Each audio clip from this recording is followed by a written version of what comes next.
právě jsem dojel do Koutu. Oh my god, hej, je to tady mega hezký, WTF. Jdu na svůj první solo hike, solo trip, takže to bude mega prdel.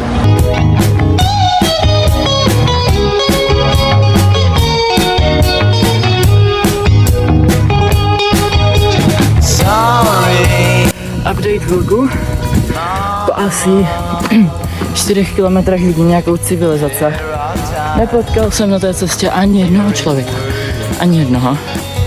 Ale už mám za sebou nějakých 5,5 kilometru a na cestě jsem hoďko čtvrt.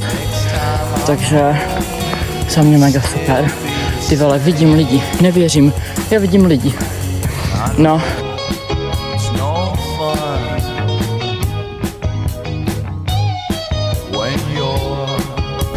Červenohorské sedlo.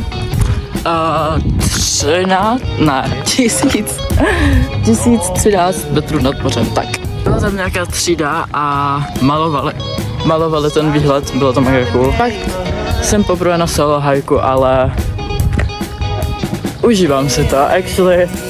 Byl jsem trochu posranej ze začátku a byl takový nepříjemný, ale je to strašně super. Reálně se cítím mega volně, prostě WTF. Pak je to super a je to tady mega hezký. A hlavně jsem kousek od Ramzova a od Šeráku, asi 9 km, kde jsme reálně byli s rodiči na dovolená.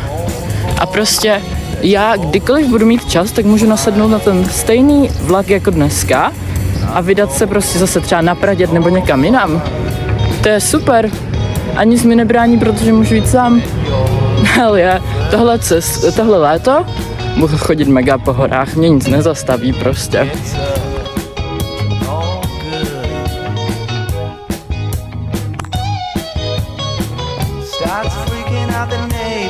Vtipný je, že jako na to sedlo jsem šel podle těch cedulek, ale teďka jedu prostě nějakou cestou, která není ani vyznačená v těch cedulkách a jak jdu poprvé takhle někde sám, tak mě to mega strašně.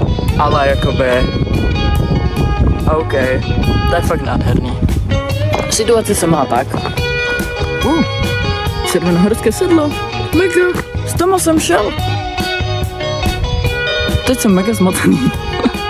Tam ten most jsem přecházel a já jsem šel pak nějak tak a prostě jsem to nějak obešel a teď jsem tady. A jdu zase tam. Jo. Ale chtěl jsem říct, že velký klín minus. Velký klín no, nevyjadřuju se. Asi jsem spíš měl jít na ten velký klínovec. Já nevím, proč jsem si usmyslel jít na velký klín, protože to byl sice nejvyšší bod, ale to bylo doslova uprostřed lesa. Nevedly tam už ani turistické značky a nebyl tam žádný výhled. Ale jako nevadí, jakože já jsem spokojený s tripíkem, šel jsem sám, procházka skvělá, tady tyhle výhledy, hej, to je fakt krásný, takže a teďka jdu po červené stezce Českem. Jej.